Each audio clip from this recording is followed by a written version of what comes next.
Hello guys, welcome back to my channel. So guys, आज मैं आपके लिए लेके आऊँ माय लवली लायर के एपिसोड 11 की एक्सप्लेनेशन। अगर आपने इससे पहले के एपिसोड नहीं देखे तो आप उन्हें हमारे चैनल पे जाके देख सकते हो। साथ ही में मैं उन वीडियो के लिंक नीचे डिस्क्रिप्शन में भी दे दूंगा, तो आप उन्हें भी चेकआउट कर सकते हैं। और मैं आपको रैंडम सीन हटाकर मेन स्टोरी के हिसाब से एक्सप्लेन करूंगा। सो लास्ट एपिसोड में हमने देखा था कि यहाँ पे कुछ लोगों को ना खुदाई करते हुए एक स्केलेटन मिल गया था। फिर बाद में वहाँ पे पुलिस भी आ गए थे और ये दोनों डिटेक्टिव भी वहाँ आ जाते हैं। तो जब ये डिटेक्टिव असल में उसके पास जाके उसके जांच करता है ना, तो उसे यहाँ पे एक रिंग मिलती है। पर पता नहीं क्यों तो ये ना असल में वो रिंग छुपा लेता है। वही इधर दूसरे सीन में हमें अभी इन सबको दिखाया जाता है, जहाँ की ये लड़का ना असल में उस फेस्टिवल में चीट किया था, उसी खुशी में ना वो सबको पार्टी दे रहा था। वो यहाँ पे बार बार दुहा को थैंक यू भी कह रहा था और यहाँ पे दुहा भी ना उसे कहता है कि तुम ना काफी अच्छे सॉन्ग लिखते हो। और साथ ही में हमें यहाँ पे एक लड़की को भी दिखाया जाता है जो कि असल में ना अपने बॉयफ्रेंड के साथ आई हुई थी। तो यहाँ पे फिर असल में वो लड़की का बॉयफ्रेंड ना उससे पूछ रहा था कि तुम दोनों के बीच में आखिर चल क्या रहा है। तो फिर ना असल में यहाँ पे दुहा उन्हें बता ही देता है कि हम दोनों ना अब एक कपल है। और साथ ही में हमें यहाँ पे ये भी बात पता चलती है कि यहाँ पे इस लड़की का बॉयफ्रेंड ना असल में उसे चीट कर रहा है, क्योंकि वो यहाँ पे सभी लोगों से झूठ कह रहा था। तो ये बात ना असल में सोली को पता चल गई थी। तो फिर बाद में जब वो लड़की बाहर जाती है ना, तो यहाँ पे सोली भी उसके पीछे जाते हैं ना, उसे सारी ही बात बता देती है कि वो ना असल में तुमसे झूठ कह रहा है, इसलिए जरा उससे संभल के रहना। फिर से हमें यहाँ पे इन दोनों को दिखाया जाता है, जाके ये लड़का ना असल में बार बार दोहा को अपना मेंटोर बनने के लिए कह रहा था। और शायद ना उसे यहाँ पे ये भी शक था कि वही ना जरूर किम दोहा भी होगा। और वो यहाँ पे ना सबके सामने ये बात उससे पूछता है। तो फिर जब यहाँ पे दोहा भी फाइनली ये सब लोग को बात बताने वाला था कि वही असल में किम दोहा है, पर अचानक से किसी वजह से ना वो यहाँ पे नहीं बता पाता। और जब ये दोनों बाद में घर जा रहे थे तो यहाँ पे सोली ना उसे कह रही थी कि तुम ऐसे ही किसी को इतनी बड़ी बात कैसे बता सकते हो, तुम्हें ऐसे नहीं बताना चाहिए था। पर यहाँ पे दोहा तो उससे थैंक यू कहता है और कह रहा था कि तुम्हारी वजह से ना मैं सबके साथ ऐसे नॉर्मल लाइफ जी पा रहा हूँ और तुम्हारी वजह से मैं इतना ज्यादा खुश भी हूँ। पर ये दोनों ऐसे बात ही कर रहे थे कि तभी यहाँ पे वो लड़का ना फिर से वहाँ उनके पास आ जाता है और वो यहाँ पे दोहा के पैर को पकड़ के कह रहा था कि प्लीज मेरे मेंटोर बन जाओ। और यहाँ पे असल में उसने ना काफी ज्यादा पी रखी थी। तो यहाँ पे ये दोनों तो अब उसे ऐसे सड़क पे छोड़ तो नहीं सकते थे, या इसलिए यहाँ पे दोहा ना उसे अपने घर लेके आया था। तो फिर ना असल में इस लड़की का भाई का कॉल ना असल में उसे आता है। तो यहाँ पे दोहा उसके कॉल उठा के उससे भाई से कह रहा था कि तुम्हारे भाई ने ना असल में कुछ ज्यादा ही पी ली है, इसलिए वो मेरे घर पे है, अगर तुम चाहो तो उसे आके ले जा सकते हो। तो फिर जब कुछ देर बाद यहाँ पे उस लड़के का भाई आके जब उसे ले जाने लगता है, तो यहाँ पे असल में ये तो नशे की हालत में कहने लग जाता है कि तुम्हें पता है ये असल में किम दोहा है, वही फेमस सॉन्ग राइटर। तो यहाँ पे उसका भाई तो इन सब चीजों पे ध्यान नहीं देता और वो उसे ले जाने लगता है। और असल में इसका भाई भी ना एक सिंगर है और वो भी ना असल में देवचैन की कंपनी में काम करता है। फिर वही नेक्स्ट सीन में हम यहाँ पे उसी लड़की यानी कि चौरिक के बॉयफ्रेंड को दिखाया जाता है, जो कि असल में किसी और ही लड़की से बात कर रहा था। और यहाँ पे कंफर्म हो जाता है कि ये ना उसे चीट कर रहा है। तभी यहाँ पे फिर चारुक का दोस्त वहाँ आ जाता है और उसने ना ये सारी ही बातें सुन ली थी और वो ना यहाँ पे फिर उसे गुस्से में एक पंच भी मारता है। तभी यहाँ पे फिर चारुक भी आ गई थी। तो यहाँ पे असल में उसका बॉयफ्रेंड तो उससे कहने लग गया था कि मुझे तो लगता है कि तुम्हारा एक्स बॉयफ्रेंड ना अभी भी तुम्हें पसंद करता है, इसी वजह से उसने मुझ पे हाथ भी उठाया। ये कहते हुए वो यहाँ पे चारुक को ना काफी अलग अलग लड़कियों के नाम से पुकार रहा था। तो यहाँ पे फिर चारुक को भी ये बात कंफर्म हो जाती है कि ये ना असल में उसे चीट कर रहा है। फिर वही दूसरी तरफ हम यहाँ पे फॉरेंसिक लैब में दिखाया जाता है, जो कि उसी स्केलेटन की ना जांच पड़ताल कर रहे थे। फिर बाद में वो उसी ऑफिसर के पास कॉल करके उसे बता रहे थे कि ये ना असल में एक लड़की का स्केलेटन है जो कि 5 साल पहले मर चुकी थी। और साथ ही में बता रहा था कि इसके साथ कोई जोर जबरदस्ती नहीं हुई है। तो फिर ये सारी बातें सुन के ना यहाँ पे वो ऑफिसर तो काफी ज्यादा परेशान हो रहा था। वही फिर नेक्स्ट सीन में हम यहाँ पे कांगमिन को दिखाया जाता है, जो कि ऑफिस में बैठा हुआ था और साथ ही में ना वो यहाँ पे दुहा के केस के बारे में सोच रहा था। पर तभी हमें यहाँ पे फिर फ्लैशबैक में दिखाया जाता है कि असल में वो ना उसके कलीग के साथ जब उस क्राइम सीन पे पहुंचे थे ना, तब यहाँ पे उसने ना असल में उससे कलीग से पूछा था क्या ये बॉडी उस लड़की की हो सकती है। पर यहाँ पे वो ऑफिसर तो गुस्सा हो गया था इस बात पे और वो उस पे गुस्सा होकर कह रहा था कि ये केस ना मेरे अंडर में है, इसलिए तुम ना बीच बीच में टांग मत अड़ाओ। तो ये बात सुन के ना असल में यहाँ पे कांगमिन को भी काफी ज्यादा अजीब लग रहा था कि इसने ऐसा क्यों कहा मुझसे। तो फिर यहाँ पे वो अपने दोस्त को कॉल करके कहता है कि क्या तुम्हारी कोई जान पहचान में ऐसा है जो कि फॉरेंसिक डिपार्टमेंट में काम करता है। फिर वही दूसरे सीन में अब यहाँ पे सोली को उसके मॉम के साथ दिखाया जाता है। यहाँ पे बातों ही बातों में ना असल में इसकी मॉम उससे माफी मांगती है और साथ ही में वो यहाँ पे दुहा के बारे में पूछ रही थी कि क्या वो अमीर लड़का है, उसके पास ढेर सारे पैसे तो है ना। तो यहाँ पे ये बात सुन के सोली को तो गुस्सा आ गया था। वो कह रही थी कि पैसा ही सब कुछ नहीं होता। पर यहाँ पे उसकी मॉम को ये सारी बातें कहाँ समझ में आने वाली थी, क्योंकि उसकी मॉम को तो पैसे ही प्यारे थे। तो इस बात पे उसकी मॉम को भी ना गुस्सा आ गया था और वो भी वहाँ से चली जाती है। पर जाते समय वो उससे कह जाती है कि तुम भी ना असल में तुम्हारे पापा की तरह हो, तुम्हारे पापा तो अभी ना कितनी खुशी से अपनी लाइफ जी रहे हैं। तो यहाँ पे सोली तो पूछती है कि क्या आप उनसे मिली थी, पर वो तो कह रहे थे कि नहीं मैं उससे नहीं मिली थी। पर यार उनकी बातें सुन के यहाँ पे सोली को तो पता चल गया था कि असल में उसकी मॉम ना झूठ कह रही है। तो यहाँ पे फिर ना उसकी मॉम उसे बता ही देती है कि हाँ मैंने उसे ना माउंटेन ट्रैक के दौरान देखा था और वो ना किसी और के ही साथ था जो कि काफी खुश लग रहा था। तो ये सुन के ना पता नहीं क्यों तो यहाँ पे सोली थोड़ी सी अपसेट सी हो गई थी। फिर वही कुछ देर बाद ना यहाँ पे कांगमिन सोली से मिलने आ गया था उसके ही कैफे में। तो यहाँ पे वो उसे बता रहा था कि उस माउंटेन पे ना असल में उसका स्केलेटन मिल चुका है उसी लड़की का, और सभी लोग सोच रहे हैं कि ये ना असल में उसी ने किया होगा, तो इसलिए तुम्हारा अब ना उसके साथ ऐसे रहना ठीक नहीं होगा। पर यहाँ पे सोली तो उससे कह रहे थे कि तुम ना मेरी चिंता मत करो, मैं ना बिल्कुल ठीक हूँ और मुझे ना उस पर पूरा भरोसा है कि ये ना उसने नहीं किया। पर ये सारी बातें सुन के ना यहाँ पे सोली को तो काफी ज्यादा बुरा लग रहा था और वो काफी थोड़ी सी अपसेट भी हो गई थी। तो इसी वजह से यहाँ पे वो ना फिर दोहा के पास चली गई थी। तो फिर बाद में यहाँ पे दोहा तो उससे पूछ रहा था कि क्यों, क्या हुआ, तुम ठीक तो हो ना? भले ही मैं तुम्हारा झूठ तो नहीं सुन सकता, लेकिन मैं तुम्हारा चेहरा जरूर पढ़ सकता हूँ। वही दूसरी तरफ हमें यहाँ पे उसी लड़की के भाई को दिखाया जाता है जो कि गुस्से में ना पुलिस स्टेशन आके काफी ज्यादा हंगामा कर रहा था, क्योंकि उसे भी ना उसके स्केलेटन के बारे में पता चल चुका था। तो यहाँ पे पुलिस ऑफिसर तो कह रहा था कि अब तक ना डीएनए टेस्टिंग नहीं हुई है, इसलिए कुछ कह नहीं सकते, जब रिपोर्ट्स मिलेंगे ना तो हम तुम्हें बता देंगे। पर यहाँ पे वो भी कहाँ मानने वाला था, वो तो काफी ज्यादा गुस्से में था। तो इस वजह से वो यहाँ पे हाथापाई करने लग जाता है। तो इसी वजह से ना वहाँ पे पुलिस ना उसे पकड़ के फिर ले जाती है। वही दूसरी तरफ हमें फिर देवचैन को दिखाया जाता है जो कि वही न्यूज देख रहा था। तभी वहाँ पे ना असल में शॉन आ गई थी। तो फिर यहाँ पे देवक उससे कह रहा था कि अब ना हमें तुम्हारे लिए एक न्यू सॉन्ग राइटर ढूंढना होगा। पर यहाँ पे शॉन तो कह रहे थे कि अब उसकी जरूरत नहीं है, क्योंकि मैं ना मेरे गाने खुद ही लिखूंगी, पर उसके लिए ना मुझे थोड़ा ब्रेक चाहिए, इसलिए मैं ना इन सब चीजों से कुछ दिनों के लिए दूर जाना चाहती हूँ। ये सब कह के ना फिर बाद में वो वहाँ से चली गई थी। तो इसी वजह से फिर यहाँ पे देवचैन ना असल में इन सभी लोगों के साथ एक मीटिंग अरेंज करता है और उन्हें सब लोग को बता देता है कि हम आज से किम दोहा के साथ काम नहीं कर रहे हैं, और शॉन भी ना कुछ दिनों के लिए ब्रेक लेना चाहती है इन सब चीजों से। ये सारी बातें सुन के ना ये सभी लोग काफी ज्यादा शॉक हो गए थे, क्योंकि इनकी कंपनी को इससे ना काफी बड़ा झटका लग सकता है। वही दूसरी तरफ हमें यहाँ पे उसी लड़की के भाई को दिखाया जाता है जो कि यहाँ पे ना काफी अच्छा सॉन्ग गाता है, और यहाँ पे उसका दोस्त भी ना यानी कि कंपोजर उसे अप्रिशिएट करता है कि तुमने काफी अच्छा गाना गाया। फिर वही बाद में ना हमें असल में दोहा की मॉम को दिखाया जाता है, जिसके पास ना असल में उस डिटेक्टिव का कॉल आ गया था और उससे कह रहा था कि उस लड़की के ना असल में स्केलेटन मिल चुका है। तो ये बातें सुन के यहाँ पे दोहा की मॉम तो काफी ज्यादा शॉक हो गई थी। तो वो उससे कह रही थी कि दोहा के खिलाफ उसके पास कोई सबूत मिले हैं। तो यहाँ वो डिटेक्टिव बता रहा था कि नहीं, ऐसा कोई भी सबूत नहीं मिला, बस वहाँ पे ना असल में एक रिंग मिली थी जो कि मैंने असल में ठिकाने लगा दी, तो आप बिल्कुल भी टेंशन मत लीजिए। और साथ ही में यहाँ पे दोहा की मॉम उससे कह रही थी कि अगर कोई भी दोहा के बारे में पूछे ना तो उससे कह देना कि वो यहाँ पे नहीं है, वो जर्मनी जा चुका है। इसके बाद ना वो किसी और को ही कॉल करती है और उससे ना कोई फेवर मांग रही थी, पर हमें बताया नहीं जाता कि वो क्या था। फिर बाद में हमें यहाँ पे एक रिपोर्टर को दिखाया जाता है जो कि उसी न्यूज को देख रहा था, लेकिन तभी यहाँ पे ना वो यहाँ दोहा की वीडियो भी देख लेता है, जिसमें कि असल में वो फेस्टिवल के अंदर पियानो बजा रहा था। ये वीडियो ना असल में वायरल हो चुकी थी और उस वीडियो में ऐसा दिखाया जा रहा था कि किम दोहा ही असल में किम सोयोंग है। और वही फिर नेक्स्ट डे हमें यहाँ पे दोहा को दिखाया जाता है, जिसे कि असल में यहाँ पे पुलिस स्टेशन से कॉल आती है इन्वेस्टिगेशन करने के लिए। यहाँ पे वो पुलिस वाले बता रहे थे कि हमें ना चॉय की डेड बॉडी मिल चुकी है। तो ये बात सुन के ना असल में यहाँ पे दोहा भी शॉक हो चुका था। तो साथ ही में यहाँ पे वो पुलिस वाले उसे इन्वेस्टिगेशन करने के लिए यहाँ पे उसे बुला रहे थे। तो यहाँ पे ना दोहा भी उन्हें हाँ कह देता है। तभी यहाँ पे फिर सोली भी वहाँ आ जाती है और उसे यहाँ पे परेशान देख के ना वो भी काफी ज्यादा परेशान लग रही थी। फिर वही नेक्स्ट सीन में हमें पे उसी लड़की के भाई को दिखाया जाता है, जहाँ पुलिस वालों ने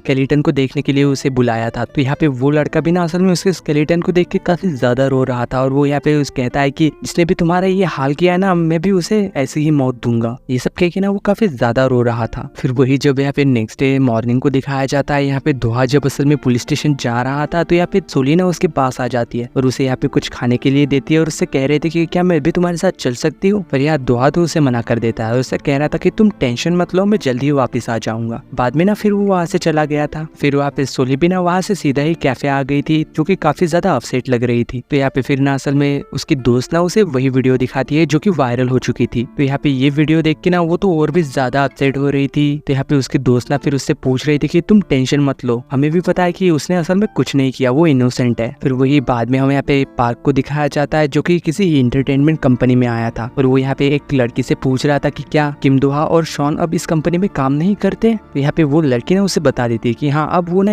इस कंपनी में काम नहीं करते। फिर वही सीन शिफ्ट होकर हमें फिर पुलिस स्टेशन में दिखाया जाता है, जाके ऑफिसर ना असल में दोहा की इन्वेस्टिगेशन कर रहा था। वो यहाँ पे पुलिस ऑफिसर उससे कह रहा था कि तुम्हें ना बिल्कुल नॉर्मल आंसर देने होंगे, बाकी ना मैं सब कुछ संभाल लूंगा। तो ये बात सुन के यहाँ पे दोहा को तो काफी अजीब लग रहा था। तो यहाँ पे असल में दोहा उसे बता रहा था कि मुझे जो कुछ भी पता है और जो कुछ भी सच है ना मैं वही कहूंगा। बाद में हमें यहाँ पे उसी लड़की के भाई को फिर से दिखाया जाता है जो कि ना उसी रिपोर्टर के पास आ गया था। वो यहाँ पे उस रिपोर्टर से ना असल में दोहा के एड्रेस के बारे में पूछ रहा रहा था। तो यहाँ पे वो रिपोर्टर भी ना उसे उसका एड्रेस दे ही देता है। फिर वही जब हमें यहाँ पे नेक्स्ट सीन में शाम के समय दिखाया जाता है दोहा को, जब वो घर आ रहा था तो वो ना असल में उसी बीच पे भी जाता है और बाद में वो उसी क्राइम सीन पे भी जाता है। तो ये सब देख के ना वो काफी ज्यादा अपसेट हो गया था। फिर वही इधर हमें यहाँ पे दोहा के अपार्टमेंट के बाहर दिखाया जाता है जहाँ की वो लड़की का भाई आ गया था, जो कि असल में दोहा को मारने आया था। पर यहाँ पे उसे जाके पता लगता है यहाँ पे दोहा तो है ही नहीं, इसलिए वो यहाँ पे एक जगह छुप के ना फिर उसका इंतजार करने लगता है। और साथ ही में हमें यहाँ पे दिखाया जाता है कि असल में सोली भी ना अपार्टमेंट के अंदर ही थी, तो उसे भी ना यहाँ पे बाहर से कुछ अजीब से आवाजें सुनाई दे रही थी। और फिर वही जब यहाँ पे दोहा भी वहां पहुंच गया था तो वो ना असल में लिफ्ट से ऊपर आ रहा था। तो यहाँ पे इसे भी ना पता चल गया था कि वो ना लिफ्ट से ऊपर आ रहा था। फिर जैसे ही यहाँ पे दोहा लिफ्ट से बाहर आके अपार्टमेंट का डोर ओपन कर रहा था तो यहाँ पे उस लड़की का भाई ना असल में उस पर अटैक कर देता है और वो यहाँ पे ना दोहा को चाकू मार देता है। तो यही आवाज जब सोली अंदर से सुनती है ना तो वो तो काफी ज्यादा डर गई थी और उसका तो दिल ही बैठ गया था। और इसी सीन के साथ माय लवली लायर के एपिसोड 11 की एंडिंग होती है। अगर वीडियो अच्छी लगी हो तो लाइक शेयर सब्सक्राइब जरूर करना। मिलते हैं नेक्स्ट वीडियो में, तब तक के लिए बाय।